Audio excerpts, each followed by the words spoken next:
Hey guys, what's going on? There's snow on the ground, which usually means I'm a happy camper, although it is super slick. So let's see if we can get behind this guy who's plowed. Kind of cheat a little bit.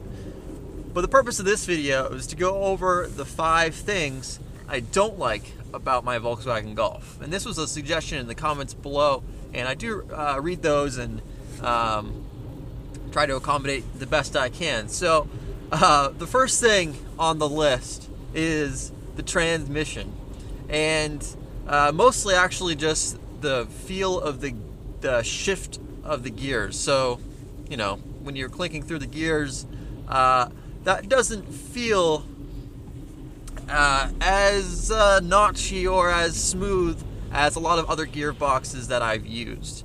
So it's a little spongy, if you will. Even though it's a brand new. I have 6,479 miles right now, and it's good, but it's definitely could use some improvement. And for something that you use every single day, shifting gears, I wish it felt a little notchy or a little more direct. Number 2 is traction control. And more specifically, it is the inability to completely disable the driving aids. Now, I get ABS. That can be helpful, and often it is. But the traction and stability control really does get in the way quite a bit. And some people really do appreciate having traction control and stability control, but some others don't. So let me show you exactly what I'm talking about. So we have an empty parking lot here, and over in our menu, I just hit menu over here. We can go to car setup, ESC system. It is activated. So what happens is,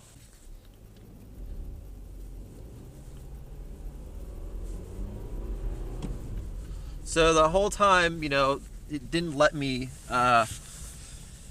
the wheels spin at all. And it worked actually okay here, but when it's even more slick, the car just doesn't do anything, and it doesn't allow me to modulate. The car does it itself.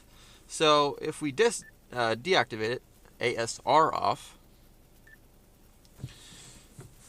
All right, traction control deactivated. Let's see what happens now. Perfect, that's what I want. However, I'm gonna do exactly what I did that resulted in the oil pan being destroyed in the Jetta. If I pull the e-brake and turn, boom. That whole time, the stability control was kicking in, and I felt the car resisting because the brakes were kicking in on different corners, and it didn't allow the car to do what it would have done, and that's what threw me off initially. Number 3 has to do with some of the build quality within the car, and this really wouldn't have been on my list unless I did the research about the oil pans. One word. Yes, sir. Are you listening? Yes, I am. Plastics. So a lot of the parts, which you kind of expect, but are plastic. And I'm not talking about within the cabin. I'm talking about, within the engine. And the oil pan on this car is plastic.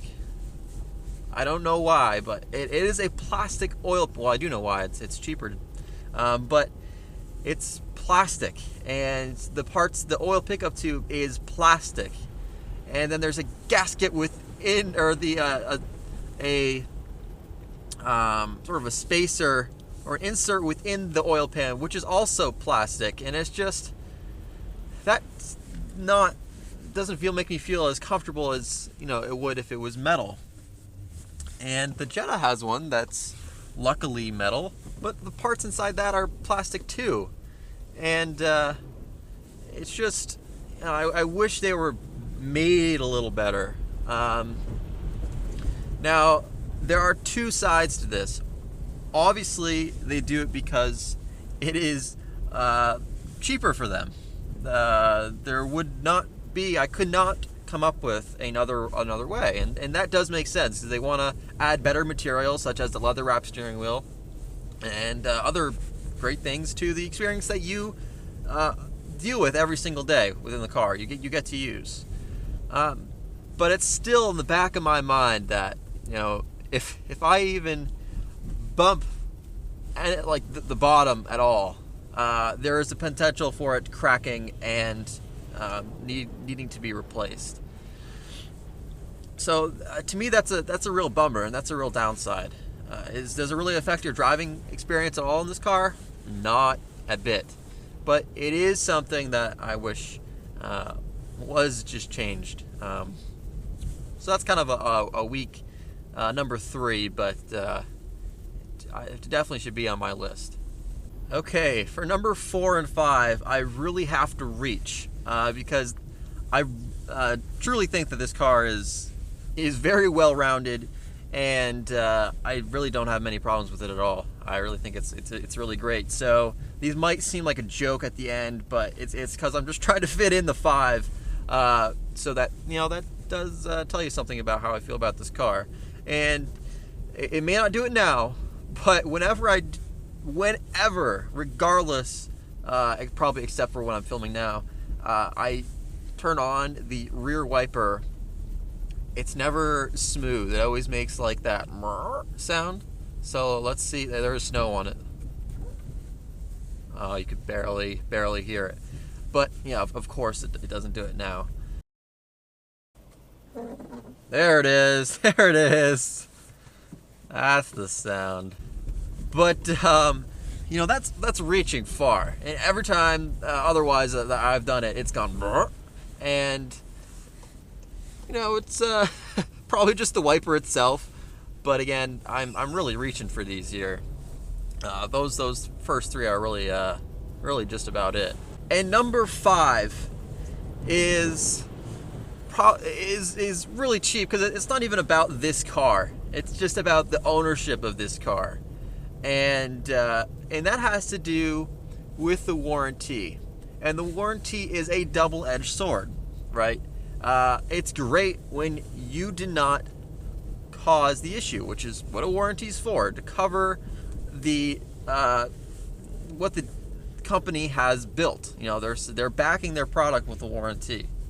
But what you have to realize is that if you screw something up, you have to make sure that it's repaired to their standards, so the warranty continues to be covered. And that is, again, a stretch and not really fair to say. It's something I hate about this car. But it's, you know, to go more into detail of what I'm talking about, I'll just go back to the oil pan example. I could have replaced the oil pan, and I would have felt comfortable doing so. I could have purchased the parts online, OEM parts, original equipment, and the project wouldn't have taken too long, and it really would have taken just basic tools. Not too much. The only problem I would have probably ran into was having to, you know, stop the project to, you know, after realizing that there was another part broken inside. But it wouldn't have been as costly, and that really goes for all warranted cars, right? And that's kind of one of the prices that you pay. But it just didn't sit well with me, because all my previous cars did not have a warranty. You know, they were older, and I can replace the parts as they broke, or if I broke them, I just replaced the part myself, and you know, it didn't sting as bad. But when you do something to a newer car that has a warranty, and you want that warranty to continue, it's going to continue to sting. It's going to sting when you bring it to the dealership or bring it to a certified mechanic to have the parts replaced with you know, the higher costs associated with it. But anyway, that's the 5 things. There really isn't much I don't like about this car. I really do like the Volkswagen Golf, and it really does everything I want it to do. My next car, I have to say, probably won't be front wheel drive, but that's not bashing on this car at all. I bought it knowing it was front wheel drive, but in the future, I'm probably going to go with an all wheel drive or a rear wheel drive, but probably an all wheel drive car because it makes driving in situations like this a little more fun for one, and a little more comforting for the other. But that's for another video. We'll talk about this car and how it handles in the winter. So thank you guys for watching, and as always, drive safe.